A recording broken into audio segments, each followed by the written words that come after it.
1925 সালে British explorer Percy Fawcett Amazon জঙ্গলের ভেতরে এক শহরের খোঁজে গিয়েছিলেন। ওই শহরের রাজা নাকি রোজ স্বর্ণের গুঁড়া দিয়ে গোসল করে তা অ্যামাজন নদীর বুকে বইয়ে দিতেন। ওই অনুসন্ধানে গিয়ে ফসফেট তার ক্যাম্প থেকে নিখোঁজ হন এবং তিনি আর ফেরেননি। আজ দক্ষিণ আমেরিকা মহাদেশের 8টি দেশ জুড়ে 70 লাখ বর্গ কিলোমিটার এলাকায় এই বনের বিস্তার। আজও মানুষ এই অরণ্য সম্পর্কে সবটুকু জানে না। সেখানকার মাত্র 10 ভাগ উদ্ভিদ ও প্রাণী সম্পর্কে জানা সম্ভব হয়েছে। পৃথিবীর মোট অক্সিজেনের 20 ভাগ আসে পৃথিবীর এই ফুসফুস থেকে। 20 লক্ষ মানুষ ও বাকি পৃথিবী থেকে বিচ্ছিন্ন অবস্থায় বনটিতে বাস করছে। তাদের কাছেও এই বনের সব রহস্য উন্মোচিত হয়নি। বিচ্ছিন্ন অবস্থায় বনটিতে বাস করছে, তাদের কাছেও এই বনের সব রহস্য উন্মোচিত হয়নি। এমনই এক রহস্য স্বর্ণনগর, যা এল ডোরাডো নামে আমরা বেশি শুনেছি।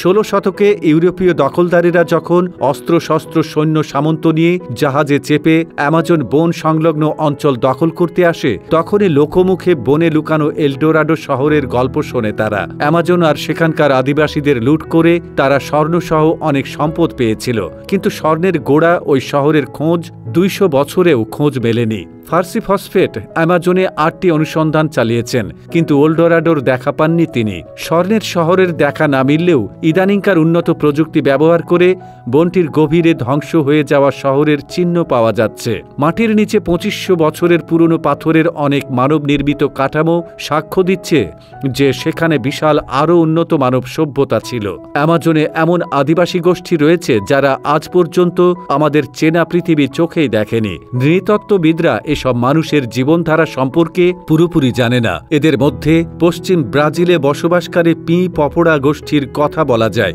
1998 সালে আমাদের খুঁজে পাওয়া এসব মানুষ সম্পর্কে দুঃখজনক তথ্য হল এই গোষ্ঠীর মাত্র 15 থেকে 20 জন মানুষ আজ বেঁচে আছে। কেন এমন হলো? এর জন্য দায়ী নিজেদের সভ্য দাবি করা আমরা। মূল্যবান খনিজ সম্পদের লোভে আমাজন জঙ্গলে খনি স্থাপনের জন্য আস্ত একটি আদিবাসী গোষ্ঠীকে প্রায় নির্মূল করে ফেলা হয়েছে।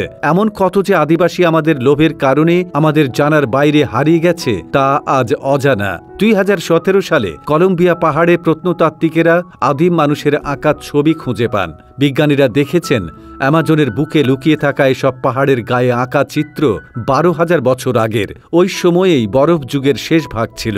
তখন আজকের অ্যামাজনের স্থানে ছিল শুধুই বন। ছবিগুলোর মধ্যে এমন সব প্রাণের আকৃতি দেখা গেছে যেগুলো শুধুমাত্র আইসিজেতেই টিকে ছিল। মেমনদের মতো বিশালাকার প্রাণীগুলোকে সে যুগের মানুষ কিভাবে শিকার করত, তাও আঁকা আছে অ্যামাজনের ওইসব গুহা চিত্রে।